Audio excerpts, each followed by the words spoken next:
Most of the buildings, like let's take the United States, it's all built by builders who don't give a shit and developers that literally, they could care less if the buildings are literally poisoning babies. This is Dakotah Apostolou, CEO of BioArc, a Bali-based architecture firm that are creating buildings that are quite the antidote to the monotonous and life-sucking concrete bunkers we see everywhere these days. Because architecture is an art, is the mother of all the arts actually. And this is Pablo Luna, an equally talented architect who is on a mission together with his team to bring the way we build our houses into full alignment with Mother Earth again.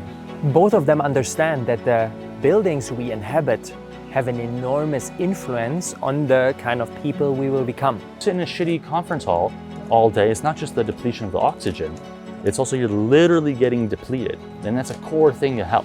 So in this episode, Dakotah, Pablo and I are unpacking how we can create buildings that call forth the very best from within us. We have to be cognizant of the nature of reality, integrate and synthesize that so that our built environment is literally healing. And from there, our conversation shifted to the idea of architecture as a sandbox to explore how ventures grounded in beautiful values might develop the resilience and strength necessary to thrive in today's hyper-competitive landscape. This conscious, green, regenerative impact machine that is powerful enough to compete in the economic system that we created right now, while at the same time regenerating on all those other levels that are true and beautiful and good. We realized that doing the right thing, if done correctly, is actually good for business. Hey, look, if we build it in this way, it may cost a little bit more, but it's going to provide all these other levels of value. It's going to increase your business margins this much. It's going to increase your brand quality this much. Of course, this requires a systemic approach that needs to come with a certain humility, the attitude of a lifelong learner, and to remove the walls between each other and to enable effective collaboration. We have our own framework in the studio and it's been very useful. It's constantly being developed because every project you learn something new and you realize, okay, we need to fine tune here, and it's open source. This conversation, I can tell you, is packed with so much goodness. Confrontational and deeply soul-nourishing at the same time. How do I relate with it in the most harmonious manner and how we can create a win-win? Yeah, there's a really big potential for us to make a system change here. Really, really huge. So let's dive into the Custodian podcast with my dear friends Dakotah Apostolou and Pablo Luna.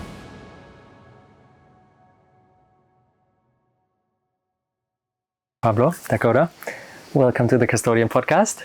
Super happy to have you here and to explore, I think, a topic that is very close to all of our hearts. How can we build living environments that actually call forth the very best from the people who inhabit them? You're both architects and you're doing that for a living, and I'm just passionate about this topic and I'm looking forward to learn from you guys and to lay a little bit of a foundation for our shared conversation today. I'd love to watch a short video together with us. It's just a minute, but it gives, I love it. It gives a beautiful introduction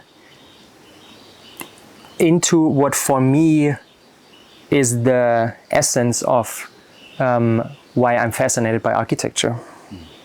Everything that we design, in turn, designs us back. So, we are being actively designed by that which we have designed, okay? Our thoughts shape our spaces and shape our tools. Our tools and spaces return the favor, as Stephen Johnson tells us. And so what does this mean? Well, it means that everything we are is emerging, is unfolding, is being created by the active engagements between mind and world and the feedback loops therein. Our creative and linguistic choices transform literally transform our minds from within. And so again, it shows that there is a sort of space in which what is without ultimately is within, that there's a circularity, that our actions matter, that the choices we make today for our dwellings, for our museums, for our institutional systems, everywhere we place the body mind has to be designed knowing that everything that we are designing is designing us back. This is ontological design. This is why it's important. And this is why we basically got to keep that in mind when we upgrade everything from our refrigerators to our apartments, to our cars, to our goods and services, to our smartphones, because it's our minds we're talking about here. So that's ontological design. So if we believe that we are actively shaped by our physical environments, I think we are invited to rethink the spaces that we are building, because I did a little Google search for architecture, and what came up was this, and then this, and this, and this. And if we see those spaces, I think it's not hard to imagine how they shape the people that inhabit these spaces. And when we compare that to how you guys are designing spaces, for example, this beautiful piece of art by Pablo, or that, or that, or that, or your beautiful new office that I was fortunate enough to see. That's from the inside. Or here I prepared some amazing pieces that Dakotah, you and BioArt created. Yeah, I think that it's the built environment is being dictated by economics over any connection to the sacred. The economics are rooted in this process of how do we build the lowest cost thing and get the money back as quickly as possible. And that is dictating 95%, if not more, of the entire built environment. Doesn't matter how toxic it is, or how shitty it is, or how short term it is in terms of how long it will last. That is dictating everything. And that then dictates the entire economy, including the construction industry and the legal industry, and the whole legal context and framework. And so one side because we're the product not only of the environment but also of our technology and also the whole cultural construct, because we're inside of that, people often look at architecture as like, oh, why are people doing this or building in a really unhealthy way? It's because they're kind of forced to, based inside of a lack of meaning or any connection of the importance of the sacred. And so if everything is being dictated on how do we build the cheapest thing for the maximum extraction, the maximum ROI, then there's absolutely no attention to anything other than false symbolism, right? So I'm going to build a house that looks like a Greek temple that has nothing to do with anything, is completely empty and fake and cheap and ridiculous. Or I'm going to do an extruded glass concrete box, and again, there is no space for, is this going to destroy the environment or the health of ourselves and our children or our brothers and sisters? That doesn't even enter the frame. So if we're going to root architecture in life, and like what is the way that we engender thriving life, then we have to have a different value system that goes beyond maximum ROI. And that doesn't mean we don't take into account the economics. That's one of the great things about bamboo architecture, is that it's actually quite economical. But it's not only coming from that. There's other important value that we're bringing to it.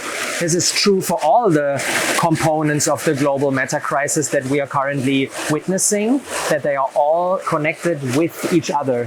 So we cannot just look at architecture by itself. We cannot just look at education by itself. We cannot just look at how we treat our bodies. Like, all of those need to flow together. And in order to reinvent architecture, we need to reinvent the whole economic thing that we created, which makes the challenge a lot more daunting, I would say. but it gives us the possibility to actually really build something new if we place the topic of architecture within the broader context. It's an ever-developing system that has ever more relevance in the context, and the context is really important to frame, because I don't know if you know Alnor from Brave Earth, which I think is a really beautiful project, one of the best in Costa Rica, in my opinion, for an intelligent, conscious community.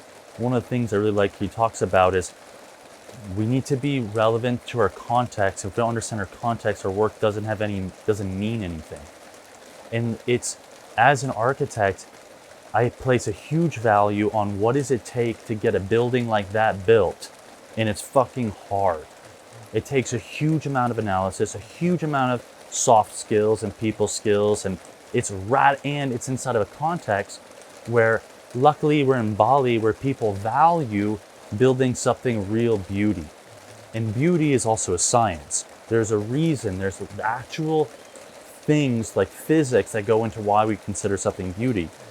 And something as simple as passive design, which is 90% of the time not even considered, that literally if you just angle the building and create a temperature differential, you'll get breeze.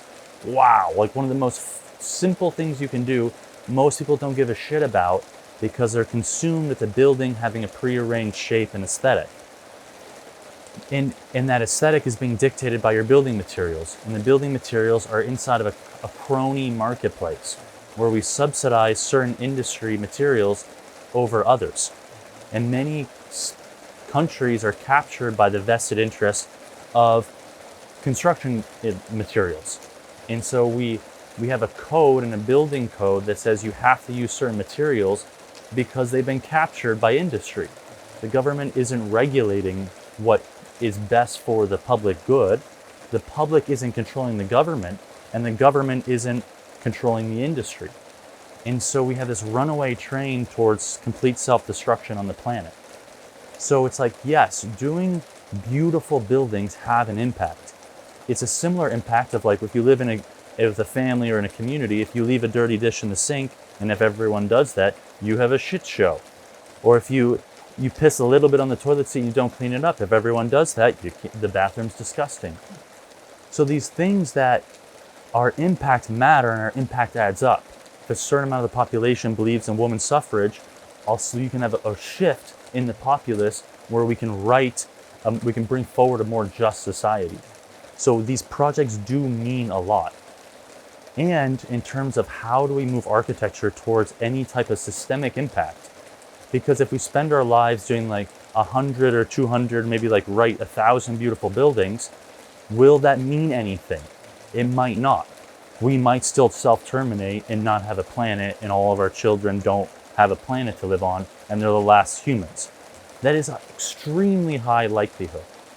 And the thing that's really badass about the built environment is that it has the kin, you're saying beautiful languaging, like the first kin that we have is the environment we're born into, is of absolute paramount importance. Now, how do we then move that into some type of systemic change? And there are like the Sarasota School in Florida or the Palm Springs Desert Modernism, right, coming from the US orientation. There are schools of thought that have emerged that have had major impact on culture. And I think that what is really of interest to me in this discussion is how do we, as a collective, inside of the context of Custodia, how do we start to bring forward a movement or a school of thought inside of Bali, which is seen as a paradise, and yet a quarter of the island on the south is an abomination. It's just death, like anti-life by development. And it's not just like like Chengdu is a trope of like what happens when runaway, misaligned economic incentives develop an area. Yeah, the same thing as Denpasar, right? With just a different cultural flavor. And so we have this context where we have this island that has a very clear carrying capacity, getting overbuilt, and we can be in service to just building badass retreat centers. Okay, cool. But then how do we actually, as a collective, coordinate in a way that we can leverage the brand of Bali, which is hollow. It's empty inside. People come to Bali and they lament the loss of what it was 30 years ago. And you can be in Ubud and you smile and wave at the kids and they don't smile back. And you can go to remote Bali where you drive through and every single person is like, hello, how are you? Like beaming with joy. And then we have the loss of that in these centers that are famous for spirituality. In Bali, as a cultural tradition that is still rooted in a deep connection to the spirit of the land and animism, has deep indigenous wisdom. And that's why people, they're in part drawn to this area. So I think the thing that would be very relevant for us is how do we actually move forward, and part of the whole reason why you guys are doing the project here is how do we help instigate that and coordinate that so maybe we can emerge a Bali school of thought that is rooted in part in the built environment, it's rooted in the sacred, it's rooted in deep ecology, and actually leverage the momentum, the fear of change makers or game changers or whatever you want to call the subculture of let's not die. Let's actually, the Extinction Rebellion, how do we get even beyond that? I think that would be the most useful time for us today. We're in Bali, we're super spoiled. There is an arms race here inherent in the commercialization of getting likes and attraction to your retreat center or your venue. So people give a shit about architecture, but how do we move it from it's glitzy and looks cool to it actually is healing for everybody and everything involved? And that's the important thing, not just for the people who are booking a high price retreat there, but that is actually healing for the staff that are working there. Right. And that is healing for the environment surrounding it, like the local village, and healing for the fisherman who looks at the retreat space from the sea. I would absolutely love for us to go into the specifics of like, if we would actually reinvent the places that we are building, what would be the materials and what would be the geometry and how do we place the site? And I would actually love for us to dive into all of that. But I'd love to read something from the BioArc website before, and maybe you can give a little bit more context on that, Dakotah, because I absolutely love that. You see bioarchitecture as the use of specific materials, site placement, and geometry to increase a structure's capacity to store electrical charge. Yeah. Can you elaborate further on that? Because I think this is a lens through not a lot of people are looking at the buildings. It's just like, it feels like, okay, it's matter, it's concrete, it's wood, it's things like that. But the more subtle relationship that we actually on a biological and physical level have with the buildings that we... Please dive into that. I find that as an important frame for our full conversation. Yeah, it's like there's many layers of analysis that we can bring to things, right? Like building biology is a little bit more widely understood. Building biology relates to the health of the building, right? Like how do you design in such a way that you don't have mold-filled walls or ceilings? If you don't do that, people will slowly get very, very sick. Now, the corollary in the electromagnetics is that the body, all the way down to the mitochondria, runs on electricity. Like we have an electromagnetic field, we have a biofield, the aura, that's a real thing. And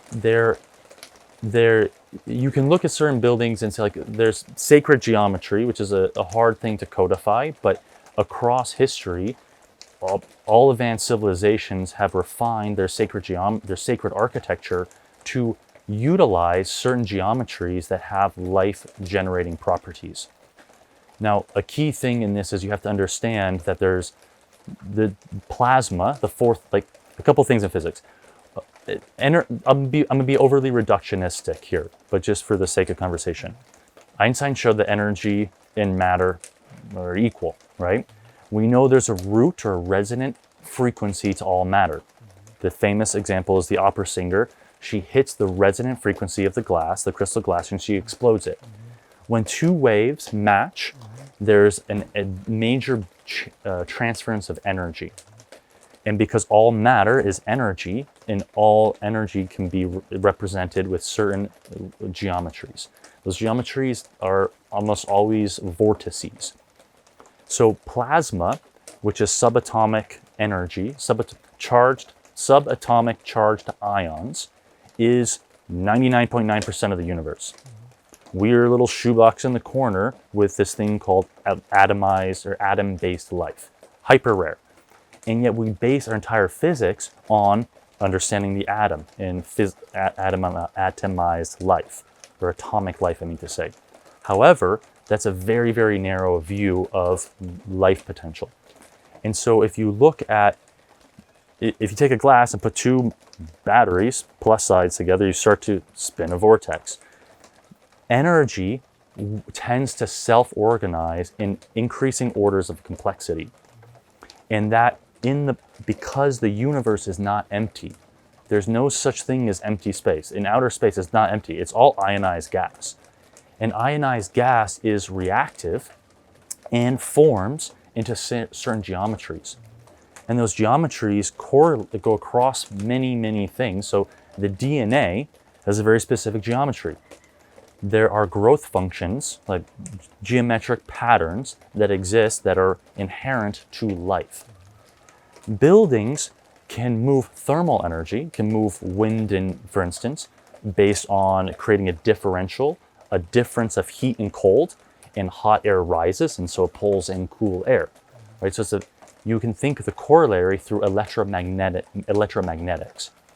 So there is an electric charge potential between the sky and the ground. A building, and sacred buildings did this quite well. The Giza pyramids did this. Fucking any temple of any status, from Cambodia to Thailand to you name it, all were designing in these ways.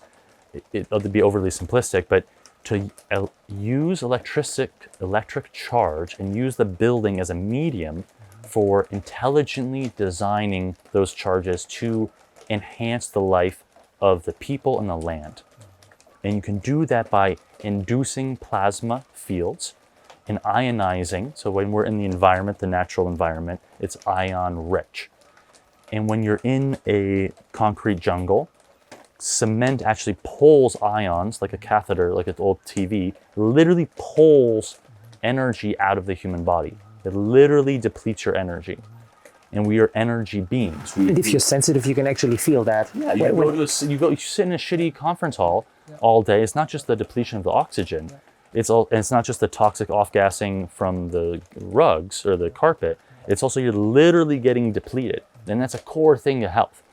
But our system currently is focused on maximizing GDP and extraction, which is anti-life. It's not about healing people. It's completely focused on actually how do we keep people sick? How do we keep people focused in consuming?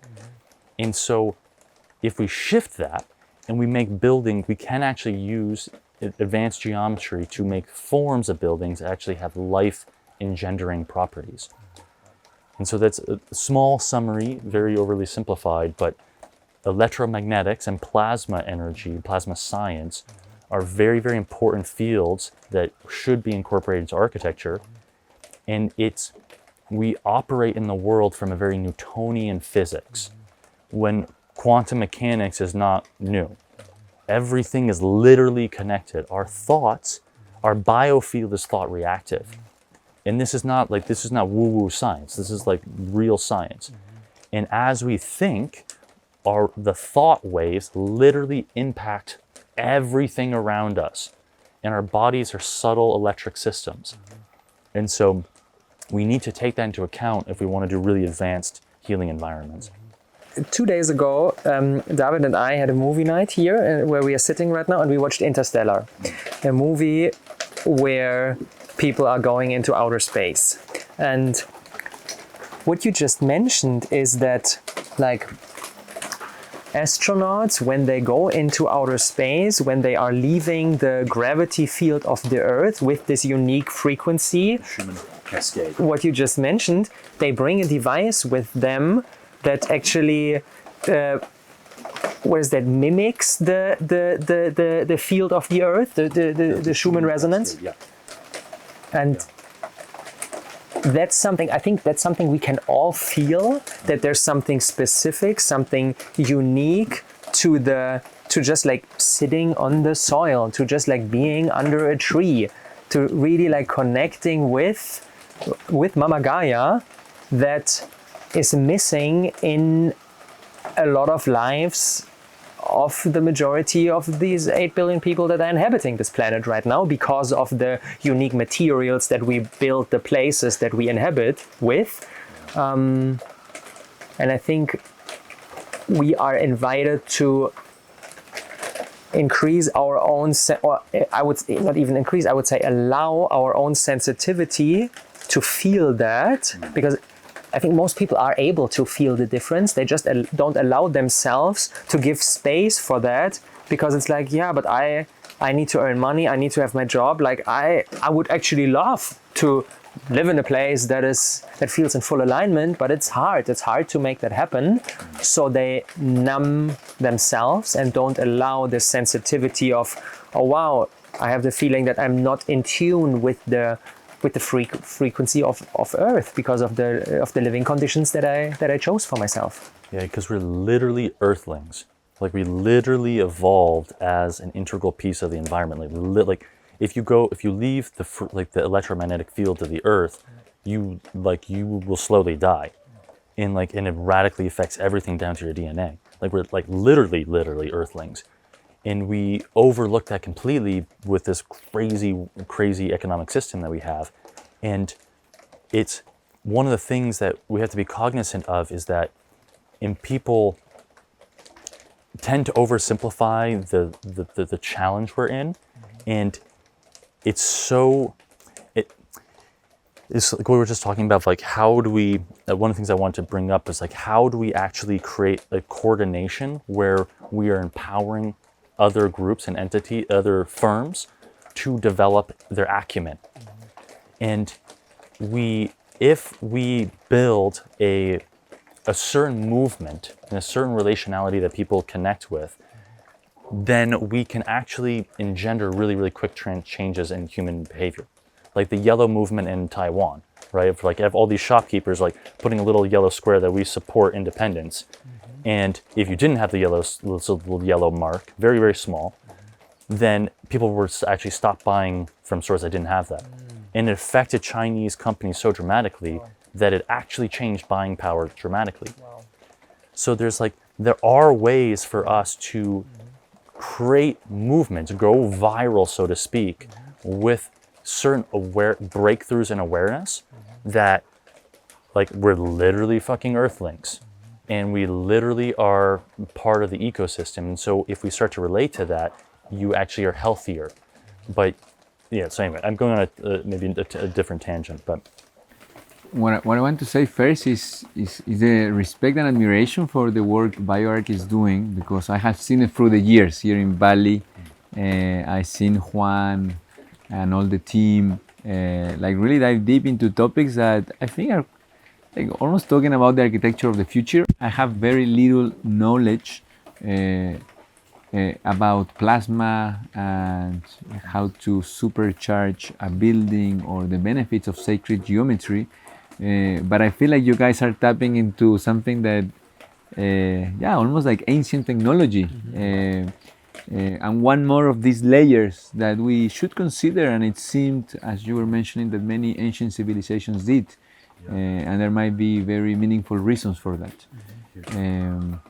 So that is very inspiring to hear. And I love also that diversity. So within, again, because we're still humans, and I feel like we're not gonna get a framework, or we're not trying to get to a place where all the answers are gonna look alike. But it's how we can create this maybe school, as you were mentioning, of thought, but with all these different ramifications, but these core values or intention, which I feel here we all resonate. That today for me, if I had to put some, and maybe we can all put some, would be respect and care for the environment, social, cultural. That's what custodianship is for me. To actually care, to about something beyond your own immediate well-being. Exactly. And that's what you guys are doing, trying to take and your respect. Yeah, it's of how you integrate here. I would say responsibility. I think it's something that I have learned every day more profoundly, like of how actually, as Dakotah was mentioning, our buildings can have. It's an art that can mean to take life or bring life. And we're all in the business of bringing life, or creating further life. But also acknowledging that to create you need to destroy. So it doesn't mean also that this is a process. And I feel maybe that seeing each other as colleagues rather than competition. Because as we were mentioning, I feel that it's very internal. It's really at the base of how we relate, that we're supporting each other and taking each other up, even when the times are difficult, because it's very easy to, and I had an experience with Dakotah that has been very beautiful in our projects that Dakotah is reviewing, where we had some challenges, and actually it's been very humbling for me, but very empowering to actually recognize that this journey is full of challenges and mistakes, but if we have the responsibility to actually bring them in, and like, okay, I'm gonna take full responsibility, and the next project I'm gonna do much better, and I'm gonna consider all these further elements. And I think it's constant process. As we were mentioning, probably at 80 years old, things will come smoother. I hope. I don't know, but that's when you hit your stride as an architect. Yeah. But yeah, for me today, I would say responsibility and care are at Listening, you mentioned listening. listening, contemplation, deep study to back up. Again, it's not the inspiration, but it's information. And there is something very beautiful that I feel we all feel, that is from information, from data. When you start putting attention and you start learning, even from a place or from your family, the more you learn about them, the more you care and the more you want to protect them. So it's almost from data you develop an emotional connection, even a spiritual one with the place. Because now you understand it, you know there is other life happening here, and you understand the responsibility of the people that are gonna come live here. So you wanna give your best. And our lack of experience, because I was super young, we can pay back a little bit from being very honest with these values, and from really taking accountability for our actions. And if we make a mistake, take the responsibility, pay for it, or learn all the lessons, like really go deep into that and go to the next level, because okay, that's life. But maybe that could be that would be my input into this school in this early. What I hear there is a radical commitment to collaboration and on not buying into the story of that you illustrated beautifully, this arms race that you perceive here in Bali. Everybody wants to have the newest, the most famous, the most liked fancy retreat place, and the next person wants to be like, it's the same race that is present in Dubai with the next highest building. It's just on a slightly more conscious way, but it's still the same. And I think what we need to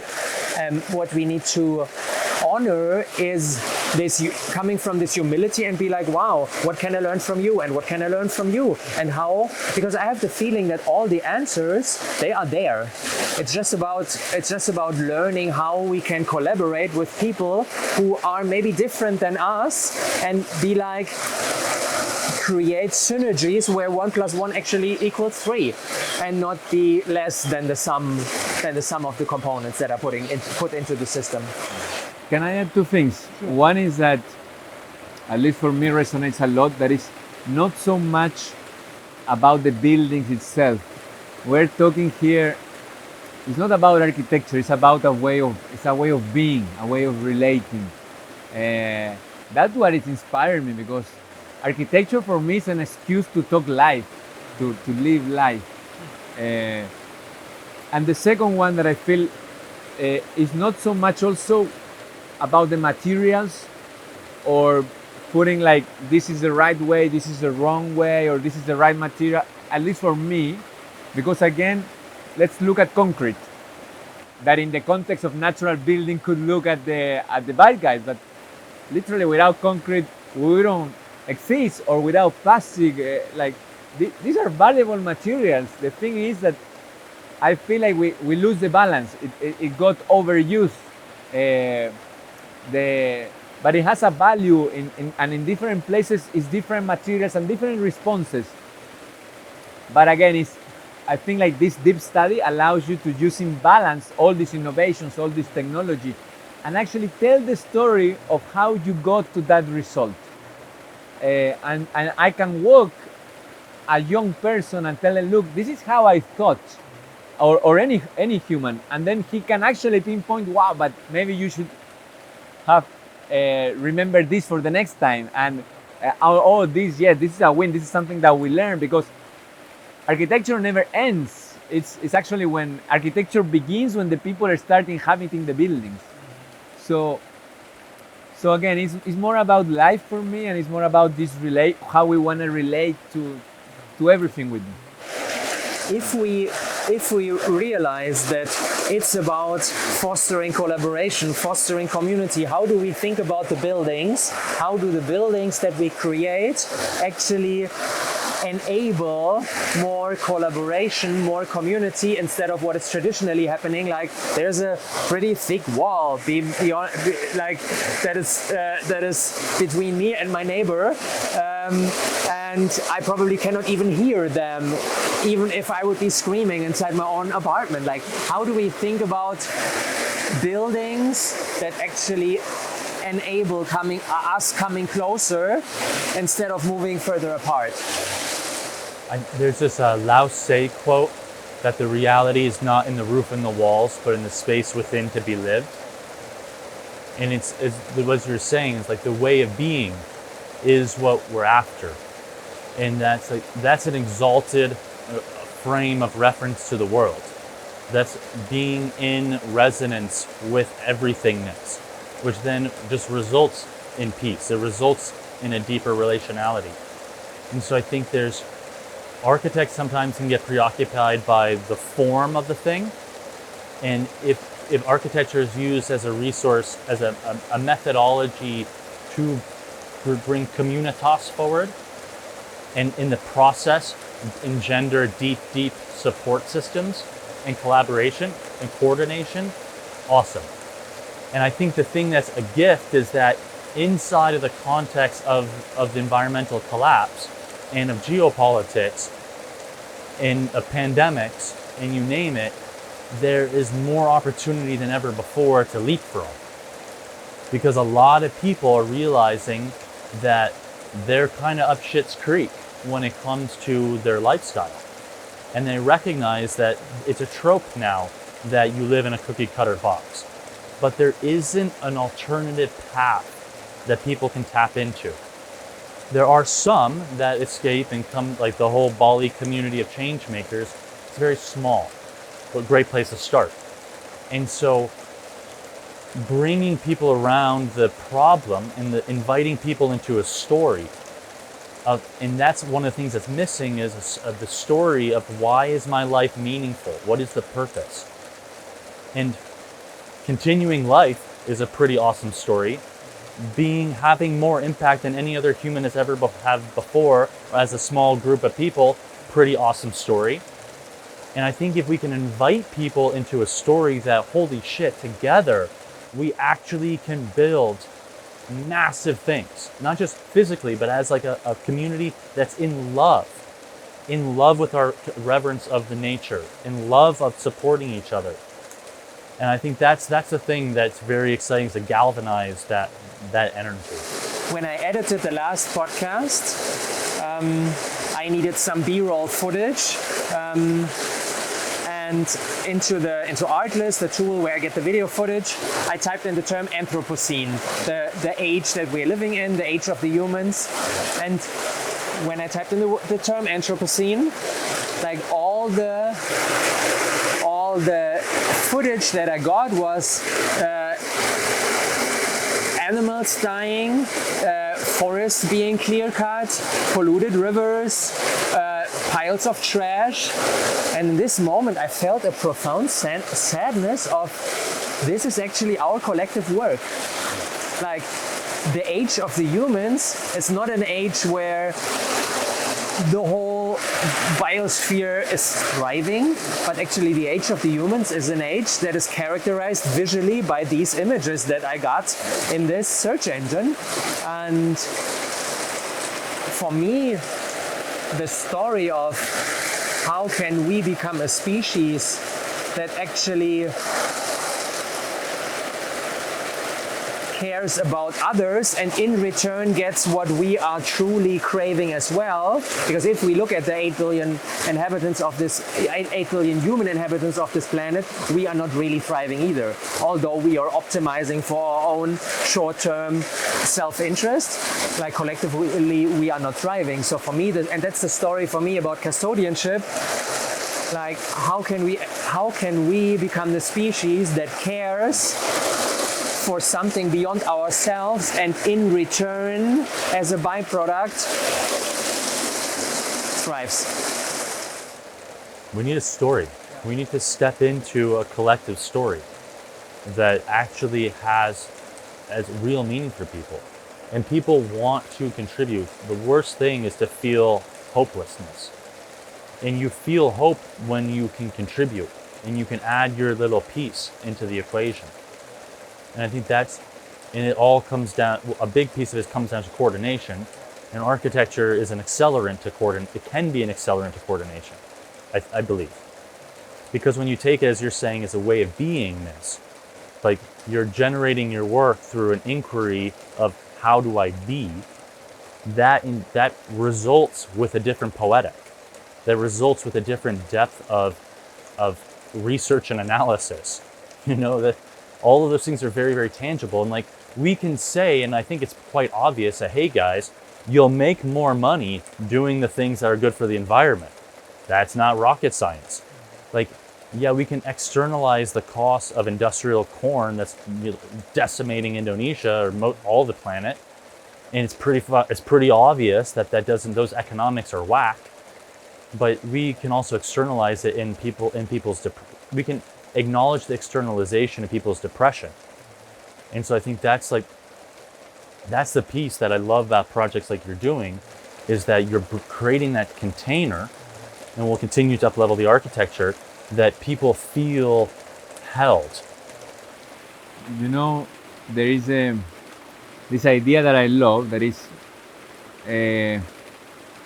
more liberty means more responsibility. So the more liberty you have is because you take more responsibility of what is happening around. You're choosing to engage, and that gives you freedom. And I want to say three things. First is our role, that I feel like we are in an age where we get the opportunity to engage with clients, to do our own projects. We're super blessed. I see my biggest impact into supporting the young or my team or anybody that is also trying to feel empowered. It takes one person to believe in you to change your life.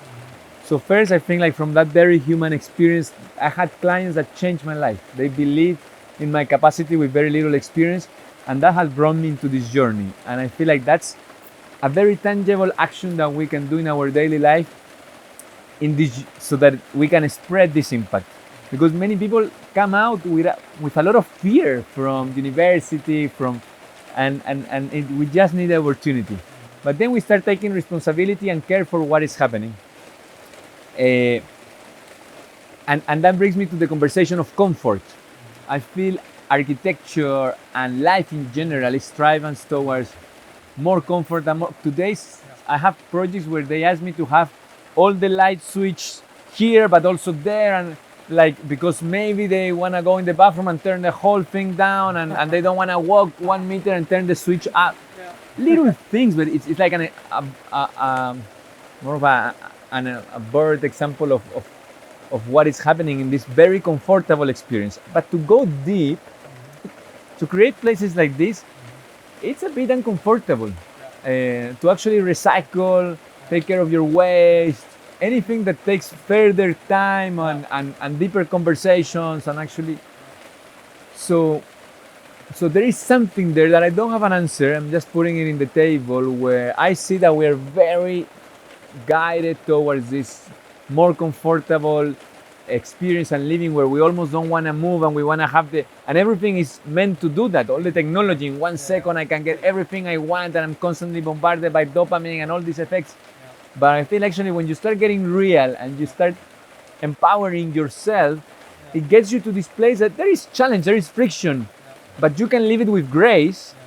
And actually, the things that I have experienced in my personal life as the result of going through those challenges are an enormous, it brings me pride, it allows me to tell that story. I feel grateful, I feel connected with what I have done.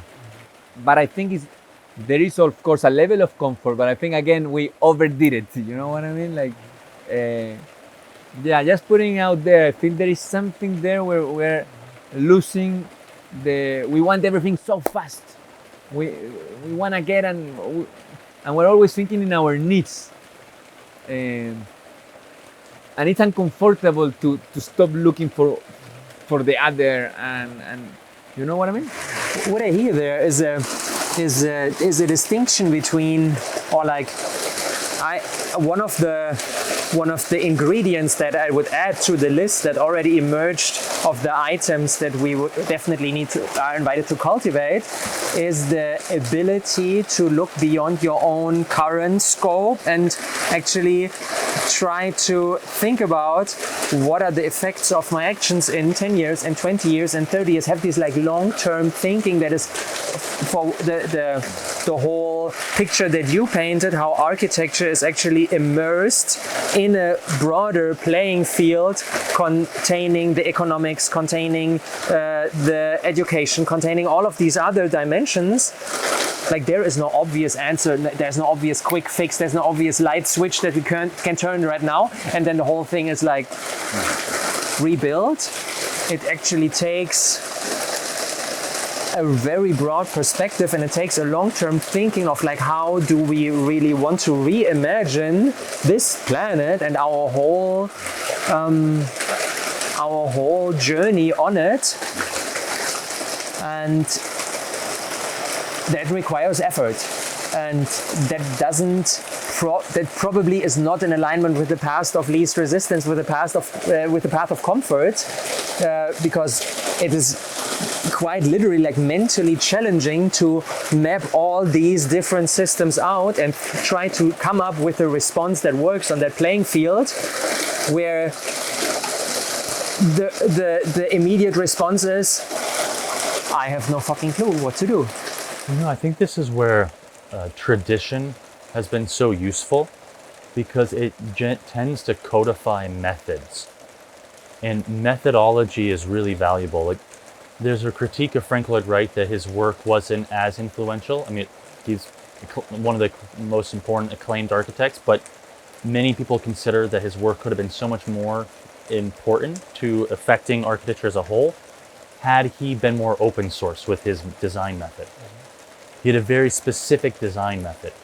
And in architecture school, in the contemporary era, you don't learn design method like you used to, let's say in French École des Beaux-Arts. You have like a very specific way. This is how you do architecture. This is how you not do architecture. Well, there's a real value in that in having methodology that you can call on and innovate on. Because without methodology, it's like we're going to all every time learn how to paint again. And so if you look at some of the history of, let's say, like, the architecture follows the arts.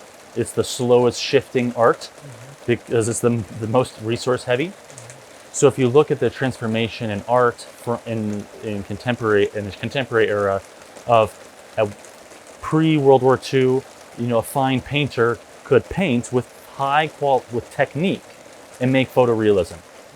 If you were a painter and you couldn't do photorealism, you're worthless. And then you have people like Piet Mondrian, who famously moved his style from, he could paint and do realism, and then he moved into like the middle section of his work, which is my favorite, which is like the beginning of abstraction all the way to like full abstraction. And then you had other era generations of painters that lost the ability to do photorealism painting, and they could only do abstraction. And I find the corollary is it's actually really useful to maintain a certain degree of tradition so that we can innovate on it. Because if you don't have that, you don't know how to innovate on it or create new methodology. And so I think in architecture, it's really valuable. And I think a lot of young people coming into the field don't have access to, here are specific methodologies. With Frank Lloyd Wright, there's like a very specific use of grids to proportion buildings. It's very, very specific. And all the great architects have a method and have a set of principles they design with. And I think we want to cultivate that. Yeah, I completely agree. I feel like there is an kind of entry level of knowledge that you want to be connected with so that you can perform this art, because architecture is an art. It's the mother of all the arts, actually. It's very beautiful because it's where sculpture, dance, everything happens. But yeah, you want to be able to connect with a certain level of knowledge, and then we have our own framework in the studio, and it's been very useful. It's constantly being developed and fine-tuned as we learn, because every project you learn something new and you realize, okay, we need to fine-tune here, but we have our internal framework and it's open source. But then the next level that I will put together with methodology is that you have to be a storyteller. Because it's very human. The clients, when they come, they resonate with who you are or with your vision. They want to be in the journey with you and your team. And for that, they want to be part, and they're our teammates, and we're co-creating together. So actually telling the stories of the things that you are discovering, it has been of immense value to tell them, look, the first 4 months of our framework today are just purely research, and I need him to actually pay us to do this research, and for him to feel that he's getting the value out of it. So we're telling the stories of how we're learning. That has been, and coming to that realization today, every day we dive deeper in the story of how we are arriving to what we're arriving. So there is these different techniques, like creating your methodology, but also tapping to this ancestral traditional knowledge that is already there. We don't need to reinvent the wheel, because there is so many people already that have done the groundwork, and we should be grateful for. But at the same time, you can put your little own flavor and make it yours. But with respect. Again, not taking like before, that I feel like the genius or the inspire. I don't see it going there. But yeah, different things to have in consideration, especially if I were young today, that I wish to know, that I have learned now after building for a few years. And the universe is fractal, and so there's whatever domain. So first, if we identify with our specialization, then we reduce what we do. Now, the modern economy is based on this, and it's based on the oversimplification. And there's all the marketing schools. You do one thing, right? Do it well. You're not going to find your niche, do that. And so what does that mean? You're maximizing the extraction based on a sub niche or a niche. So, but in order to bring wisdom to any discipline, the more lateral you are, and especially because the universe is fractal, as far as I believe we can understand, there is actually design method that you can apply across various modalities of inquiry. So I've really been deep in the inquiry of economics, using a rather architecture-orientated design method. And so that crosses over in many, many different fields of study. And the more we can synergize, the more intelligence we can bring to bringing thriving life to the environment. And the environment, because we're we're in climate collapse. It's not climate change, it's climate collapse. That is what's occurring, regardless of whatever vested interests want to delay the awareness of that. It is the case. And so if we are aware to the rate of change of the collapse, then if we all go and build a garden, that's wise, we should all do that. Like, we should just do that because that we dumbasses not to. Are we all doing that? No, we're not. But we know we should. Now, does that make systemic change? Not necessarily. Does it move us is it a baby step? Yes, and we should make baby steps, get from 0 to 1 anywhere we can. So the lateralized approach of wisdom gathering so we can make environments that get outside of the trap is really key. And I think one aspect of that we can bring into architecture is regenerative environments. Now, regenerative is becoming a dirty word, but at the core, it is the core. Like, we need to generate a newfound health. We have a dying planet and a dying populace. Like, one of the things I often talk about is, like, if you want to talk about plastic pollution, we should talk about the reduction of men's penis sizes, because there's an emotional charge, and the infertility rates are skyrocketing. Like, we need to relate back to what people care most about in our children, including the fertility, the ability of us to continue life, because at the end of the day, what more is at the core than life and bringing life? Life is over unity. Life produces itself. The universe is self-organizing. The universe actually falls into greater degrees of complexity. It's not into chaos. It's actually into self-organization. That is, we have to be cognizant of the nature of reality, integrate and synthesize that so that our built environment is literally healing in all the aspects that result with thriving life. And life is in an ecosystem. It's wildly complex. So we have to have the focus and the attention to say, no, I'm not just an architect. I'm an ecologist. I'm da-da-da-da-da. The 15, 20, 30 things that I'm in deep study with and deep research with. And I may culminate that and be a servant into a healthy built environment or a healing built environment. That's what I think is stewardship, in that we all need to help move forward. If I would bring those two beautiful things that you mentioned together, and seeing architecture as a sandbox for the larger question of how do we redesign the whole civilization that we currently build, we need the imagination, we need the storytelling, we need what you mentioned as well, we need to have the capacity to envision something that is not there yet, because this is the spark. This is like the question of what if. Like, what if we would actually do this? What if we would actually do a building that looks like a manta ray? Like, you actually need to come up with this imagination, with this vision first, and then of course the methodology comes in to ground the vision, to ground the imagination, to ground the story in the current reality, in order to bring it into existence. Because if we just sit here and think about utopian future and talk about it, it's nice, it's entertaining, it's fun, and at the same time, it would be even nicer if we could actually move forward towards that. Well, I think this is like, in good storytelling, the main character always has a problem, and they're generally going about their life, they get hit with a problem, they get off track, like the whole journey, right? It's very codified, and it's very effective.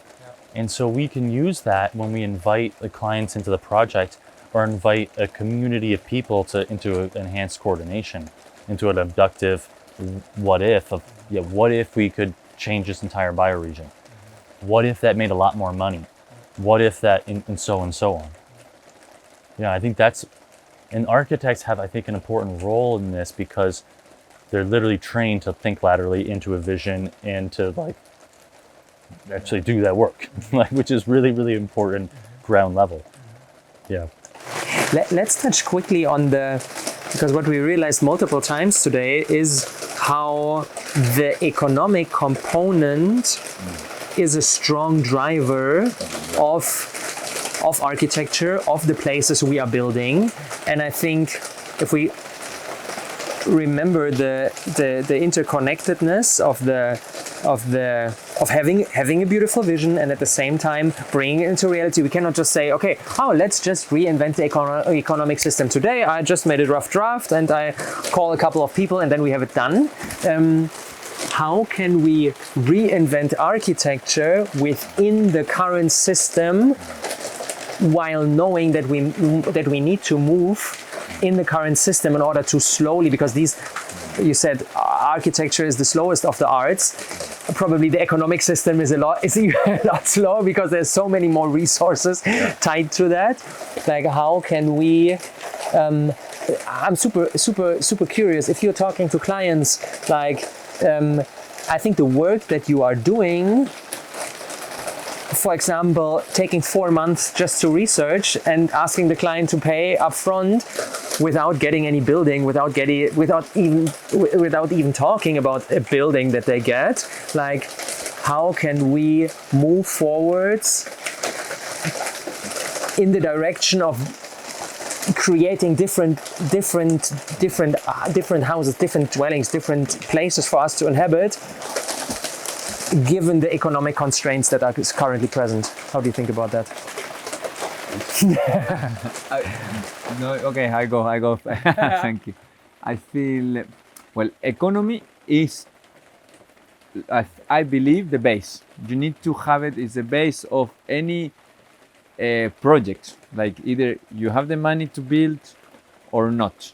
And budget is number one in conversation. It's one of the first questions we ask any client. And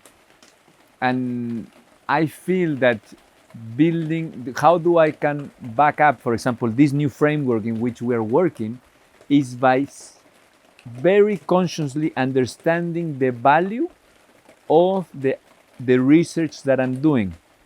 Because today you can really go deep into how you can make energy efficient buildings that, by understanding the ecosystem, you're going to save a lot of money to your client and to their project. By understanding the materials available, and having in our team, we have our bill of quantities, understanding the prices, the variation, the construction techniques. That's why it's very complex, but you need to have it. Like, you need to understand to the detail how much it's going to cost, and the impact that is going to have on the client. So again, bringing everything to monetary and financial value, I think, is a very good strategy in our storytelling, to tell them not just, look, we're going to tell a beautiful story, but also, I even use it as, look, this is how we're going to marketing your building through this very clear vision that is going to bring you more people and you're going to be able to charge higher. So you're seeing every move that you're doing through the economic perspective without disregarding it, just to bring further value, because yes, you need to acknowledge it. And the idea is you actually even want to create money for your client, that they are not paying for you. You need to thinking like it is from that mindset. So I feel like there is many techniques. I feel like Dakotah might have some others. I think I want to double click on that. I think it's what I hear you saying is that there's a strategy and acumen to intelligently articulate the true costs and including the life cycle costs. So you're saying, hey, look, if we build it in this way, it may cost a little bit more, but it's going to provide all these other levels of value.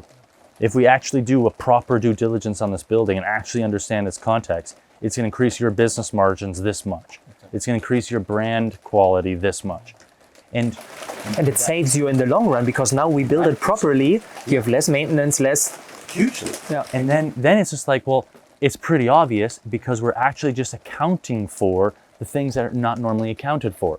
So yeah, maybe there's a little bit additional financing cost, maybe not, but in the long, and that's the interesting thing about the architect. Like, there's such a small percentage of the cost of construction that if you pay an architecture team an additional 3 months to research and make sure your building's going to be intelligent and be appropriate and all the things, and stand the test of time, well, that's an insignificant cost. Like, that's even paying the highest wages.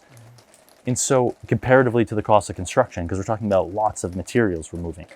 And firms like Big do a really good job with this.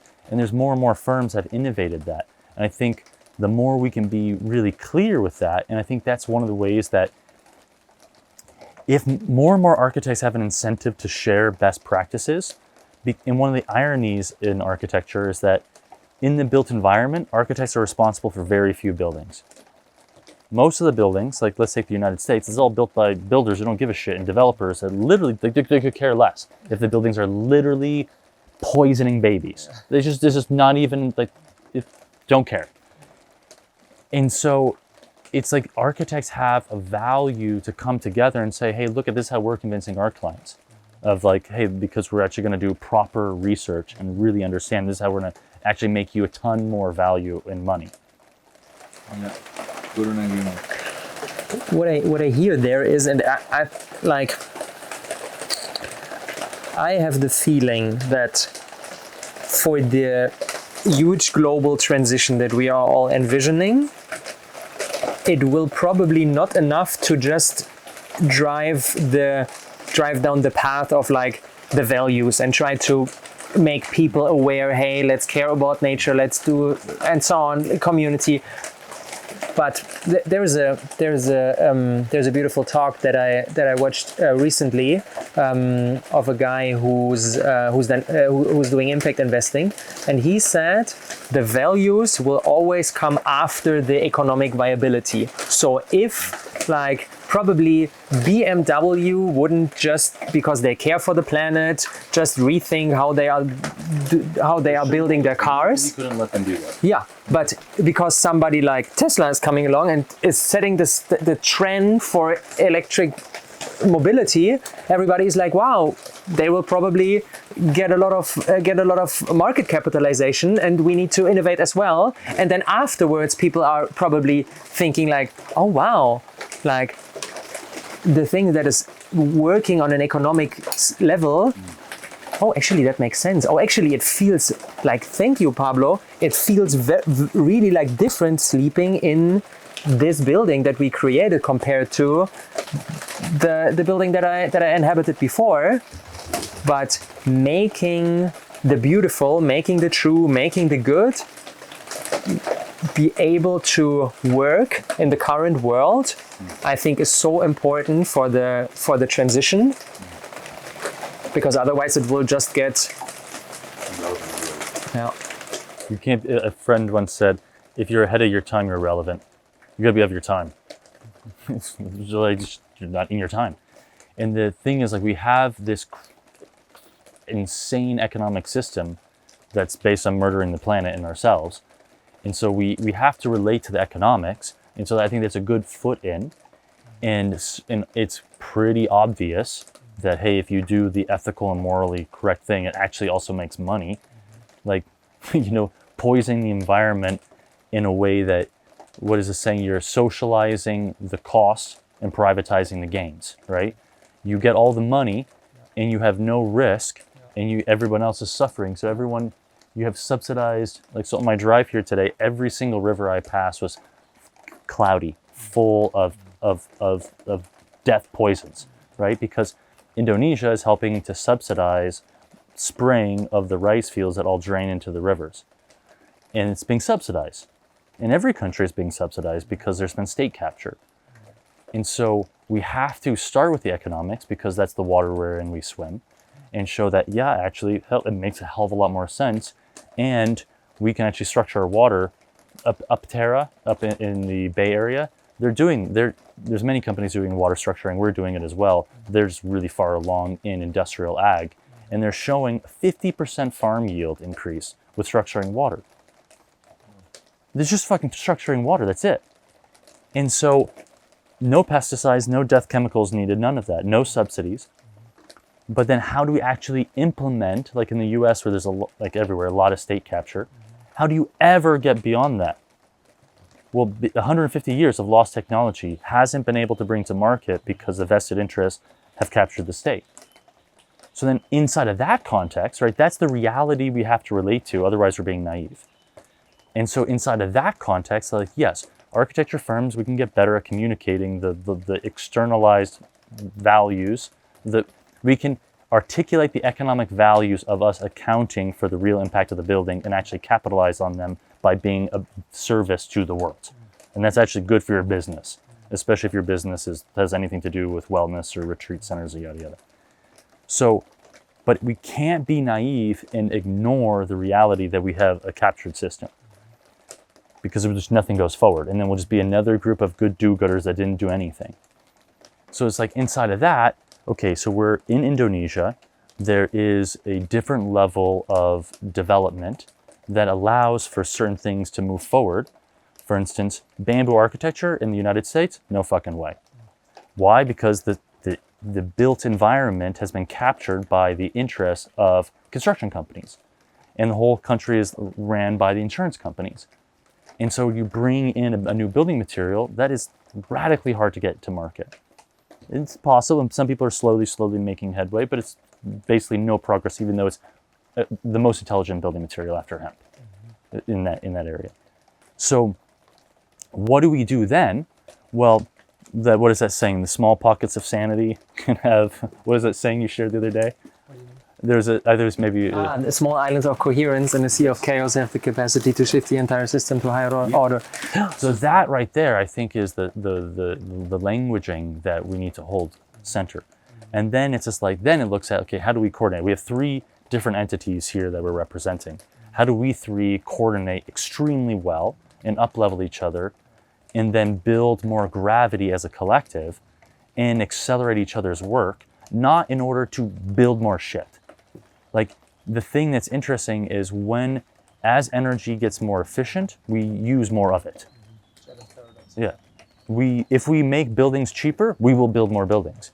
So we can transform all of Bali into bamboo buildings, and we still fucking cut down all the forests and murder the island. So we have to that's another context we have to be honest with. Otherwise, again, it's just we're missing the ball. Yeah. There were so many things that I would like to touch on. Maybe one thing first. In permaculture, there's this beautiful lens of dividing between different forms of capital. And what we are thinking a lot about here at Custodia is how can we, and I think this is at the essence of what you just shared, how can we regenerate on all forms of capital? How can we regenerate on the natural capital, meaning the whole environment surrounding my building, surrounding the place where I'm living at, is actually better off through everything that I'm doing, at the same time regenerating on the human capital level, regenerating on the intellectual capital level, and at the same time regenerating on the financial capital level as well. Because I think if we would leave that out, if we would just say like, okay, let's use all the financial capital, let's use all the money in order to regenerate the planet, in order to regenerate like the damage that was done within human beings. And we leave this this whole financial viability of our endeavors out. I have the feeling it will be hard, but actually what you both beautifully described is through actual true accounting on how the benefits of the money that you invest right now in the building that we are trying to bring into existence together, how that will save you money in the long run and will increase your brand and all of that, can be financially a more sensible decision than just building a concrete bunker that, like how it was done in the past, while at the same time regenerating on all the other capital levels as well. So, and I think these are the questions that we need to ask, like how can we, and this is the antidote to separation. Not be like, okay, we only want to focus on this and this is bad. Like, how can we bring all of that together and enhance the playing field for all the capitals, and through that create this conscious, green, regenerative impact machine that is powerful enough to compete in the economic system that we created right now, while at the same time regenerating on all those other levels that are true and beautiful and good. I think that's so important. And widely publicize it. And widely publicize it. And use it as like, and I think it's interesting because there's economic over unity opportunity there, right? Like the more we can do that, the more we can actually accelerate business to each other, economic value. Now, again, that's a bonkers measurement to compare against, right? Because that equals the destruction of the planet. So we have to like obviously hold that in our awareness, but we won't, if we don't deal with the financing, nothing moves forward. We have to be really, really pragmatic with that. And like we are showing people, like all three of these organizations are showing people, hey guys, this actually makes sense to invest in. This actually makes sense to allocate resources in. And it's not actually rocket science. It's pretty fucking obvious, honestly.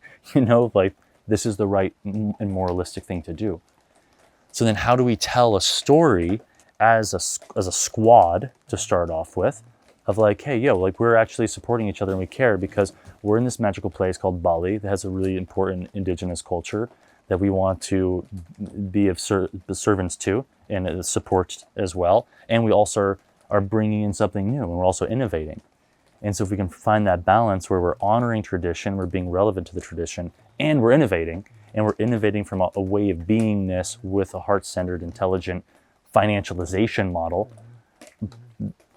we're financializing in the same way, if we can financialize in the same way Wall Street does to murder the planet and reuse that to accelerate each other's businesses, awesome.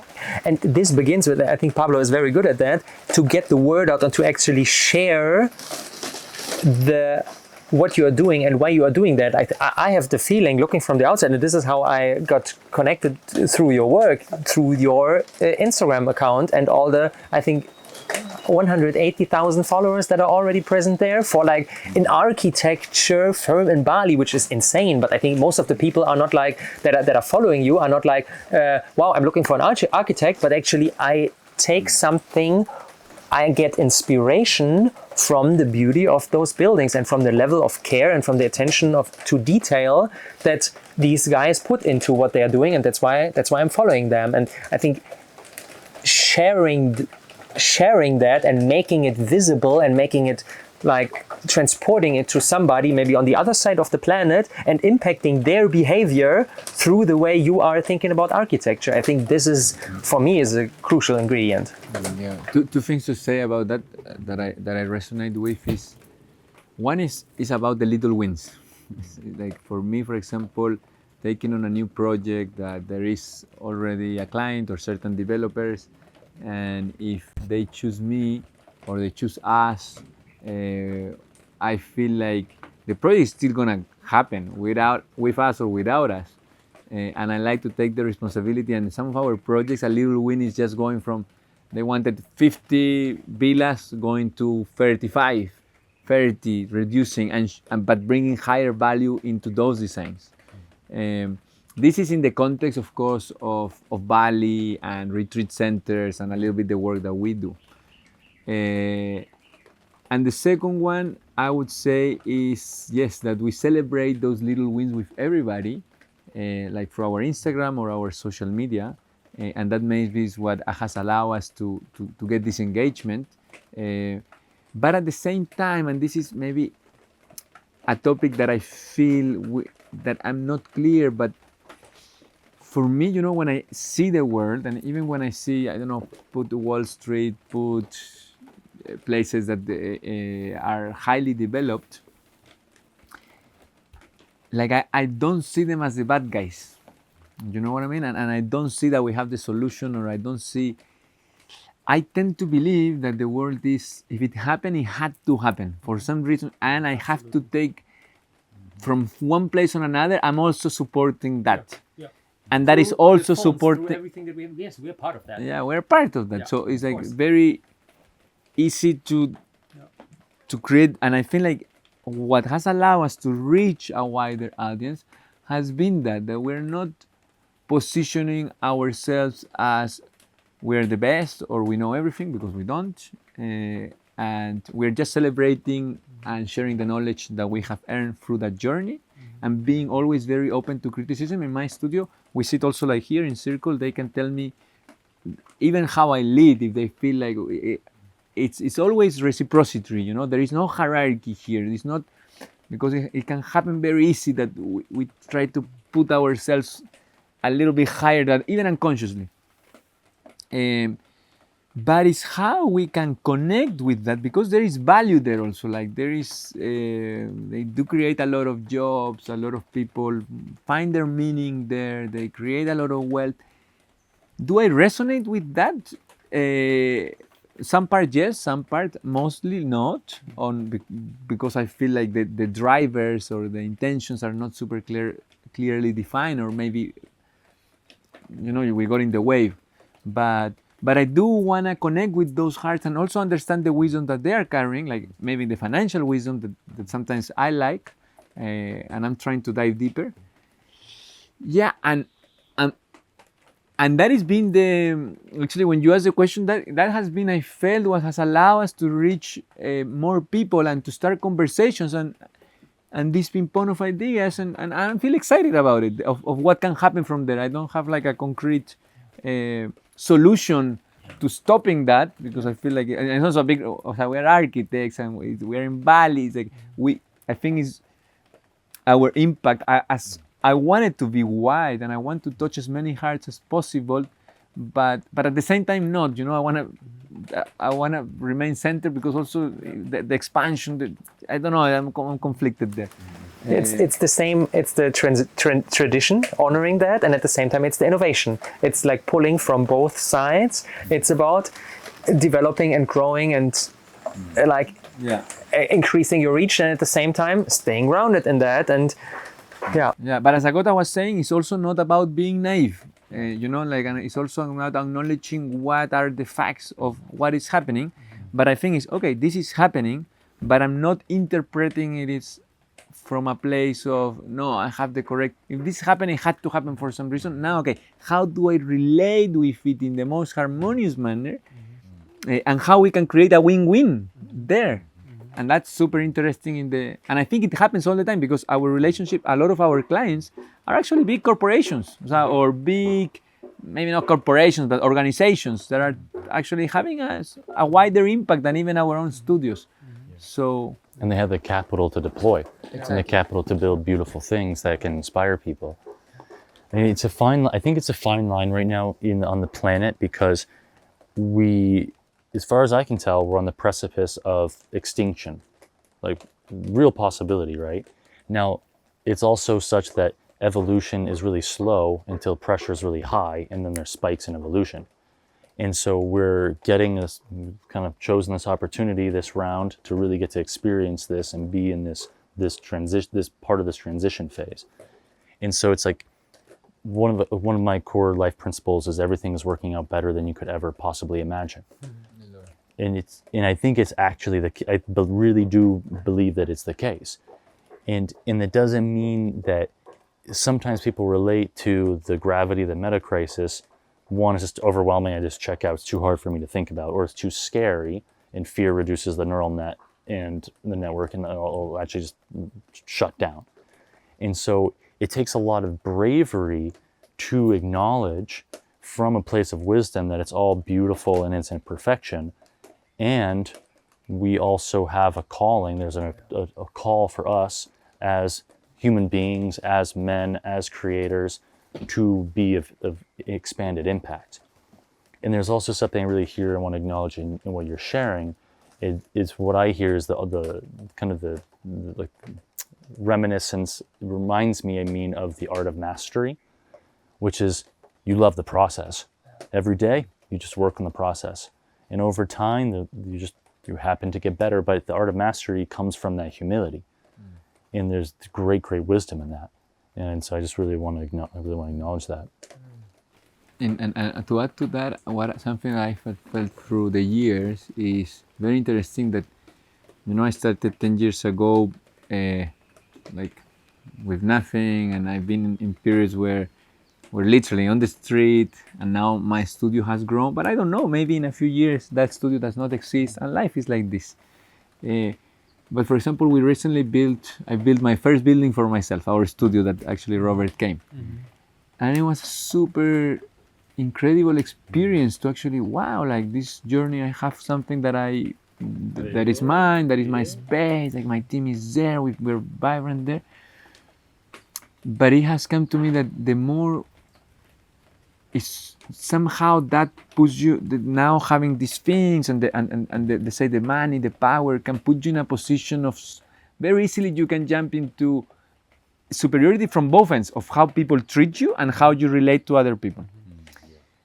But I feel the beauty is, and the people that I love the most are the people that, yeah, through hard work I get all these blessings from life, having a house, building Custodia, but actually the more power or the more blessings, the more humbleness, the more like respect, the more humanness, because that actually is the beauty of it. It's a blessing, and it's kind of our joy to share this, to share Custodia with other people, and that they can resonate with how you're living, instead of, again, very easily thinking that you did it, that you're incredible, and that you got these answers. It's also the humility to go and, again, be the mediator, put the other people and let those voices rise, or let your team. Today, my studio, sometimes we all propose different ideas after the research, and many times my idea is like, boss, that is not so good. And I'm like, you're right, this is a better idea. Let's follow the idea that makes the most sense, that is going to bring the best, the more life. But actually that means constantly checking in with me and saying, look, hey, I tell myself, like, hey, I'm enough. I don't need to prove anything to anybody. I don't need to do a huge building. I don't need to tell somebody what they need to do. And I have a support system to remind myself of that, because it's very easily to feel, because life is challenging. Like, you have like the money, the fears, sometimes like that's why we build walls around ourselves. So that's why I believe it's a life journey, and I really feel like we're all kind of diving together into that, and that's what excites me the most. Yeah.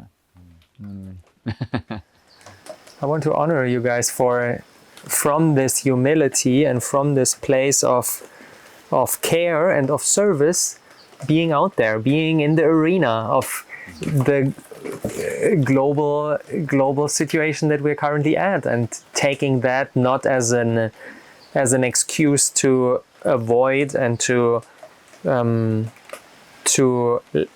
decrease our power and to succumb to fear, but actually as a call and as an invitation to contribute, and in the end to surrender and let the chips fall. And we don't know how this whole thing will unfold, and what will the future be in 10 years and 15 years and 20 years. We don't know that, and still we choose every day to contribute what we can contribute today.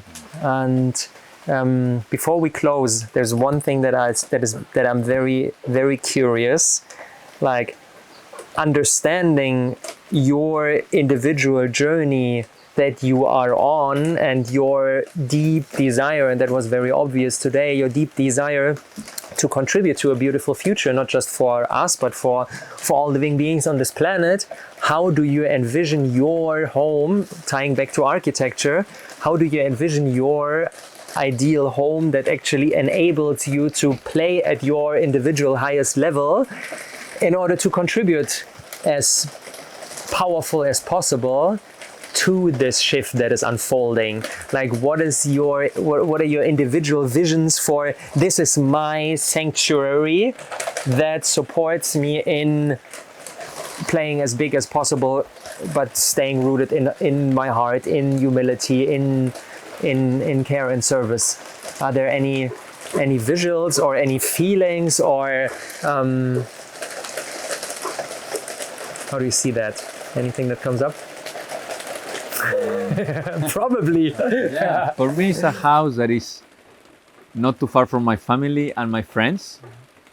It's a house that, yeah, can have my basic needs, like a bedroom, a kitchen, etc. But more importantly, that has certain special spaces for rituals, like having tea, places that bring me to slow down and connect to what is happening outside. Hopefully it's a place within nature, or with a garden, or even if it's some plants around.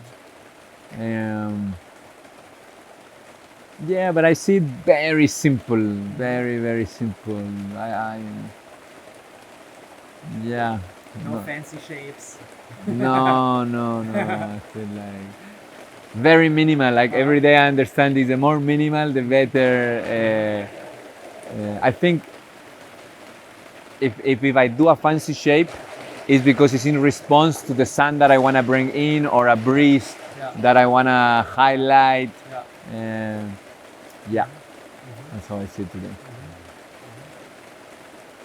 What a beautiful question. How's that for you? Yeah, great question, man. The thing that came in was a circular shape that is with a large courtyard in the middle that is representative of life and kids. Lots of playing kids. That was the piece I like. Gardens and children, man. That's what really came in strongly. Yeah. That's beautiful. That's beautiful. From my experience, what I can say, the way that I think about my place when children enter, the whole perspective changed so much. Because, like, for example, the fact that we are sitting on floor chairs right now is because of Lionel. Because when I'm eating, I don't want to be elevated and him to be in a little child chair where he cannot move or otherwise be separated from the whole thing that's going on. I want him to be around. So I have the feeling that this whole way of thinking about places when children are involved changes so much. Yeah. And in a funny way, the moment we optimize our places for the little ones, we optimize them for ourselves, because of course it would be a lot more comfortable to have this huge lounge chair where you can like fully relax and so on. But for my body, sitting like this and moving all the time, because being in one position for like 2 hours on your laptop, T-Rex like, it gets uncomfortable. It's actually better for my body too, although it's not the path of comfort. So, Or it's a path of deep comfort. Thank you for the space. And Dakotah, lovely to meet you. Really cool, really cool. Yeah. it was a huge pleasure talking to you. Thank you guys. Looking forward to see what will emerge out of co-creations like that. Likewise, guys. Likewise. Yeah, many blessings. Yes. Oh, fantastic. Yeah. I love having conversations where we can get really heady into these issues. And then also in the context of architecture, dogma. The funny thing is, I have the feeling that like the more of those conversations I'm having, the more I'm realizing it needs a lot of space, a lot of time for that. I'm like, my favorite podcast would be the whole day. Okay, let's take a break, let's have some lunch, then connect, sit, like let marinate all of that, because I think there were some beautiful sparks and beautiful realizations. And at the same time, if we give that an hour or two, or jump in the river, and then come back and connect in a different setting, maybe bring someone else to the table, whatever, and really, like, I think then beautiful things can emerge that cannot be like in this quick 2 minutes flashy content. This is what I loved so much about doing Cohere. It's like doing that for a topic for like a month, and just like so much more richness. And it's just like, it's the challenge I had with that is like, what's the business model? You know? But it's like when people, in terms of the context of like the gravity of the situation, what's more valuable to be spending your time with? Not to say that we don't like continue in bringing in finances, and we all have our calling, and being philosophers all day is great, and there's a time and place for that. But that's why like I always yearn for like the action items. This is so ingrained in my, my demeanor. Yeah, and so I feel like that's really like, as these podcasts grow, And like now that like, and it's really great to meet you, man. I definitely feel deep resonance and just really, really respect what you're doing and how you're going about it. And you just like really feel your embodiment of that. And it shows not only in your demeanor, but also in the physical work. And also like as an architect, I understand what it takes, at least to a certain degree. No, we do. Yeah. And it's awesome. And I just, I absolutely love it, man. So I'm really, really appreciate you cultivating the community of connection, and looking forward to like the as I said before, like the tactics. And I know like I can rush to that too soon, but I'm excited to see what emerges. I like it, and I'm very much like you. Like, okay, what are the next steps? Like, how do we get it done? And but one next step is that I would like to have this conversation in my studio and invite you both guys. So let me organize that. One of our Fridays, maybe like in 3 weeks from now, I think could work if you guys are around. Yeah, and at least being part of that community, we have that going, you have this going here. If BioArc is doing something, because I feel like we need to get to know each other more, and like, you know, when you start speaking about the other in conversations, and the connections start to happen naturally. Yeah. And then together, like, so as two architecture firms in Bali, we could fall into a trap of competition.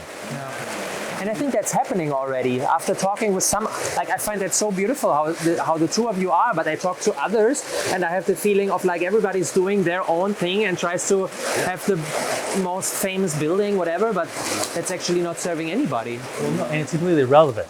Like it's radically irrelevant. And so the thing is, like from a business perspective, we can actually always grow a bigger pie. From like a moral perspective, well, there's a more important mission to do that is that it could be the calling, and then like, and there's no shortage of work. Like, I'm sure for both of us, I know for us, we're over inundated in work. I have too many fucking projects. I don't want any more projects. Okay. You know, so, but I do want more depth, and I do want more camaraderie, and I do want to cultivate an articulation that we can collectively share to the world around what the fuck we're up to. In like 180,000 people on your following, we should make that 1.8 million. Because like the work that you're doing, I want the world to know about. Yeah, and so it's like then it's just like, and that's when like we can get into really cool things of like, okay, obviously, yeah, we can maximize SEO and backlink. Okay, dope. But like we can do all those little things actually add up, especially as we grow. Yeah, or sharing opportunities. If there is an important conference, inviting or like or even co-creating, because also I can only take like 7 projects a year, and I'm trying to bring it to 5. Like I'm actually descaling as much as I can, because it's difficult, you know, to go. So today in the studio that I would love. Well, you came already, but in my you know, through the years, also our priorities and our focus changes, and you want your career to allow for those things to happen.